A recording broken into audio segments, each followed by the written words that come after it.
People in the East Bay are going to rally tonight trying to save a piece of Berkeley history. Berkeley Iceland opened 67 years ago. The rink has hosted Olympians, hockey teams, and generations of skaters. But with fewer skaters and an expensive replacement for the refrigeration system needed, the owners say they can't afford to keep it open. Carolyn Winnett is one of the people heading to City Council tonight with a plan to try to save the rink, and she joins me this morning. Good morning, and thanks for coming by. Hi, Brett. First, talk about this rink and why it's so important, not only to you, but to the community. Okay. Well, this rink has so much history and so many things about it that are absolutely wonderful. It's hard to think where to start. First of all, it was built in 1940, back around the time when there's lots of room and lots of time and lots of money to build really an absolutely spectacularly beautiful rink with no thought but how can we make a fabulous experience for everybody. So it's one of the largest rinks in the western United States. It's international Olympic size, and it has a grace and an elegance that you really don't see in rinks today because it's just too expensive to build like that. It has natural light, skylights, and it's really an elegant place. Of course, it's gotten a little bit past its prime, but with some shining up, it would really be a stunning place. All right, so talk about what you're going to do tonight. You're going to go to the City Council, and what kind of a plan do you have to hopefully keep this around? What we're doing at this point is we're looking for money and donors and people who are willing to come and support this rink.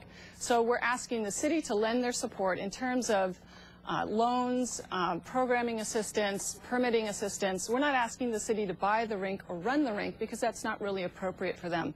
We're asking for whatever support they can provide, and they've already indicated that they're very willing to help us and very open to helping us.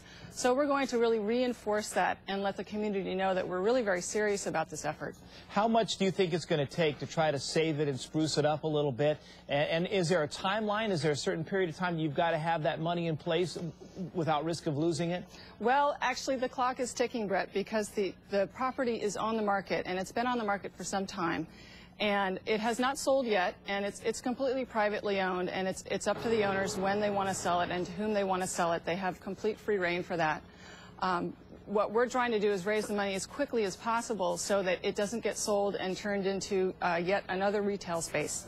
So basically what would happen is if you could do the renovations and help with the repairs, would the current owner then go ahead and keep it and not put it on the market? No, they really are going to be transitioning out, and we've spoken to them.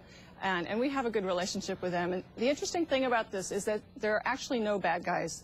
The city is not a bad guy. They're trying to do what they can to help. The current owners are not bad guys. They've actually bent over backwards to try to keep the rink open.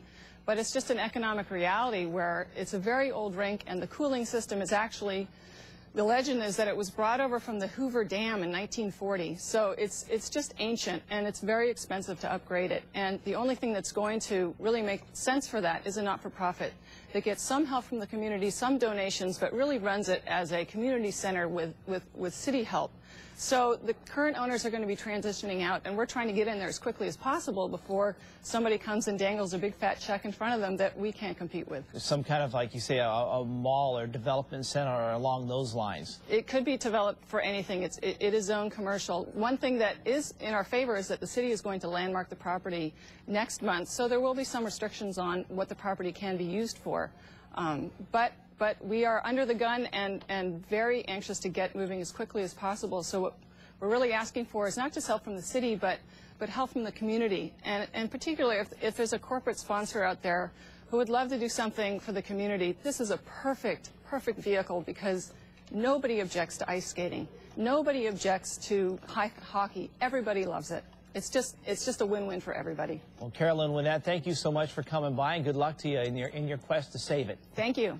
We have a link for more information on saving that rink on NBC11.com. It's under As Seen on NBC11. 5 people.